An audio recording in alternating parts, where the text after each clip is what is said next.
तो चलिए आज उन स्रोतों पे जरा गौर करते हैं जो हमें तुर्कों के आक्रमण से ठीक पहले के भारत की एक तस्वीर दिखाते हैं। हाँ बिल्कुल। ये स्रोत हमें उस दौर की जो राजनीतिक और सांस्कृतिक उठापटक थी और समृद्धि भी, उसकी एक झलक देते हैं। हाँ, और इन स्रोतों से ये साफ पता चलता है कि देखिए ये दौर क्षेत्रीय शक्तियों के उभार का था। उनके आपसी टकराव भी थे, लेकिन साथ ही कला, साहित्य और खासकर अगर हम देखें तो शासन प्रशासन में भी काफी दिलचस्प विकास हो रहे थे। तो हमारा मकसद क्या है, मतलब इन स्रोतों से खास बातें निकालकर समझना कि उस समय जल क्या रहा था। बिल्कुल, कि क्या खास था उस दौर में।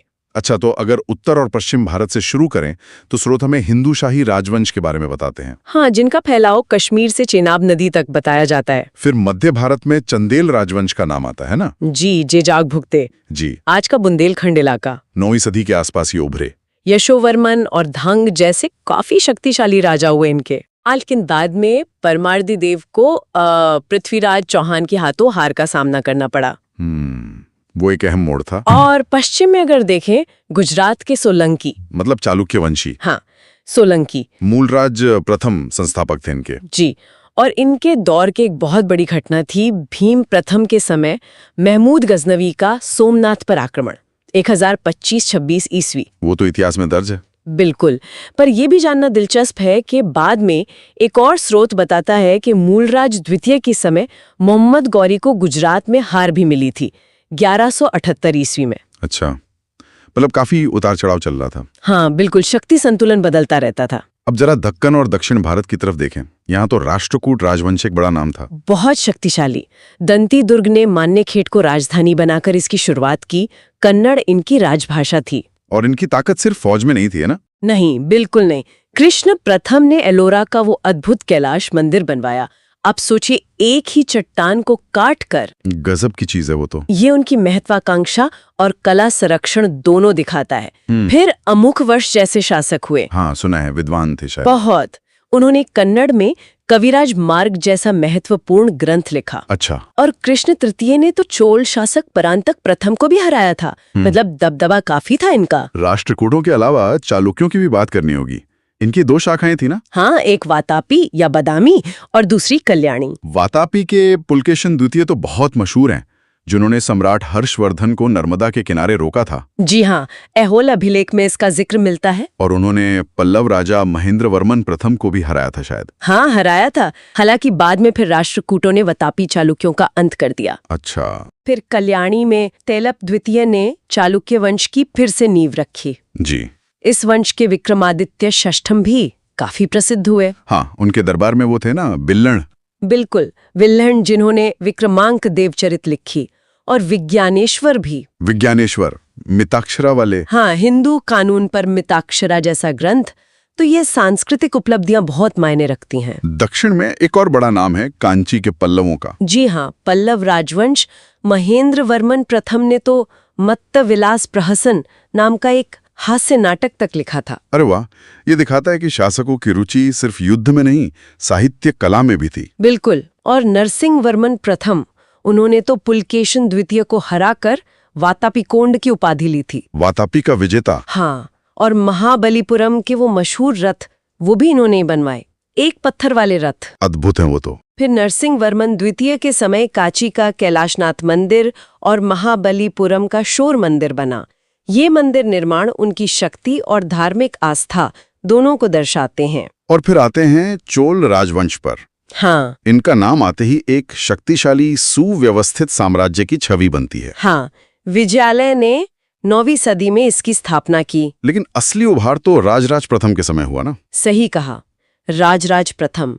उन्होंने न सिर्फ पांड्य, चेर और श्रीलंका तक को हराया, बल्कि तंजौर में वो विशाल बृहदेश्वर मंदिर बनवाया। शिव मंदिर बहुत भव्य है। हाँ, उनकी शक्ति का प्रतीक तो था ही, पर उन्होंने एक मजबूत नौसेना भी बनाई और जमीन का सर्वेक्षण करवाया।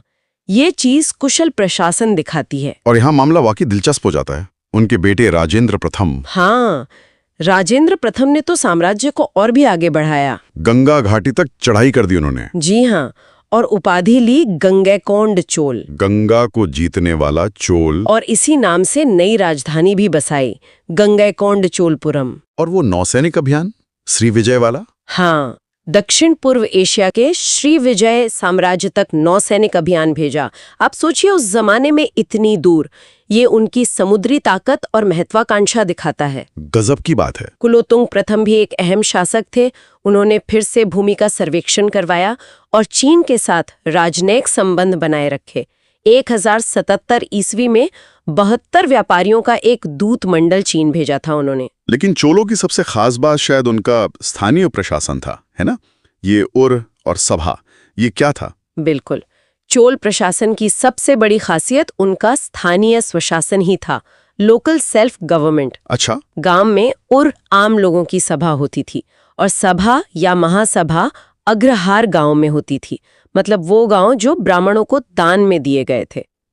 और उत्तर मेरू जैसे अभिलेखों से पता चलता है कि ये सभाएं समितियों के जरिए काम करती थीं, जिन्हें वारियम कहते थे। वारियम मतलब अलग-अलग कामों के लिए अलग कमेटी? हाँ बिल्कुल, जैसे बाग बगीचों के लिए तोटवारियम, तालाबों के लिए एरीवारियम, वित्त यानी पैसों के लिए पोनवारियम।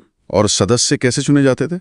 लॉटरी जैसी व्यवस्था से, पर्ची निकालकर। ये उस जमाने के हिसाब से काफी उन्नत व्यवस्था थी। वाकई। राज्य की आय का मुख्य स्रोत भूमि कर था, कड़मय कहते थे उसे। उपज का करीब 1/3 होता था। अच्छा खासा टैक्स था। हाँ, समाज में ब्राह्मण और गैर ब्राह्मण का विभाजन तो था ही, साथ में वलंगय यानी दाहिने हाथ वाले और इड़ंगय यानी बाएं हाथ वाले, ऐसे सामाजिक समूह भी थे। इनमें कौन लोग आते थे? इनमें किसान, कारीगर वगैरह शामिल थे और व्यापारिक संगठन जैसे नांदेसी और मणिग्रामम ये भी काफी सक्रिय थे। तो इन सारे स्रोतों से एक बात तो साफ है कि तुर्कों के आने से पहले भारत कोई बिखरा हुआ या कमजोर भूभाग नहीं था। अनेक शक्तिशाली राज्य थे यहाँ। हाँ, जिनकी अपनी एक विशिष्ट प्रशासनिक और सांस्कृतिक पहचान थी। निश्चित रूप से। और खासकर अगर चोलों को देखें तो उनका प्रशासन, उनकी नौसेना और ये स्थानीय स्वशासन की व्यवस्था, ये उस दौर की परिष्कृत सोच और संगठन क्षमता को दर्शाती है। यहाँ एक सोचने वाली बात ये जरूर उभरती है कि इन शक्तिशाली क्षेत्रीय राज्यों के जो आपसी संघर्ष थे या कभी गठबंधन भी हुए होंगे, हाँ, उन्होंने उस राजनीतिक जमीन को, उस परिदृश्य को कैसे तैयार किया होगा जिसका सामना फिर बाद में आने वाले आक्रमणकारियों को करना पड़ा। सही, ये अहम सवाल है। हाँ, ये सवाल हमें इतिहास को और गहराई से देखने के लिए प्रेरित करता है।